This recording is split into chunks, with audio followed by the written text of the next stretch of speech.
తెలంగాణ అస్తిత్వం కోసం నిలబడాలి, పోరాటం చేయాలన్న సంకల్పంతో ఏర్పాటైన తెలంగాణ జర్నలిస్టు ఫోరం 25 సంవత్సరాలు పూర్తి చేసుకుంది.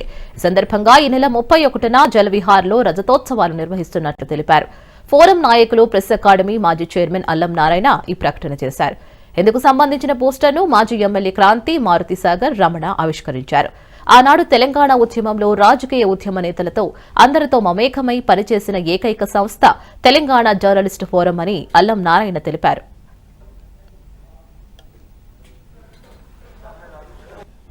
జర్నలిస్టులు ఎవ్వరికీ వీలు కాని విధంగా, నిజానికి మన దేశంలో మీరు కొట్టి చూడండి కావలిస్తే, ఎవరు కూడా ఒక అస్తిత్వవాదాన్ని ఎత్తుకున్న జర్నలిస్టులు ఎక్కడా లేరు.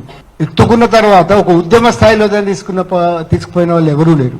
ఒకటి కాదు, రెండు కాదు. తెలంగాణ జర్నలిస్ట్ ఫోరం పుట్టడంతో పాటుగా ఒక సంవత్సరం, 2 సంవత్సరాల పాటు కొంత స్తబ్దతకు లోనప్పటికీ కూడా ఆ తర్వాత స్తబ్దతకు లోనైన ఉద్యమంలో ప్రతిసారి కూడా దాన్ని ముందుకు తీసుకుపోవడానికి ప్రయత్నం చేసింది తెలంగాణ జర్నలిస్ట్ ఫోరం.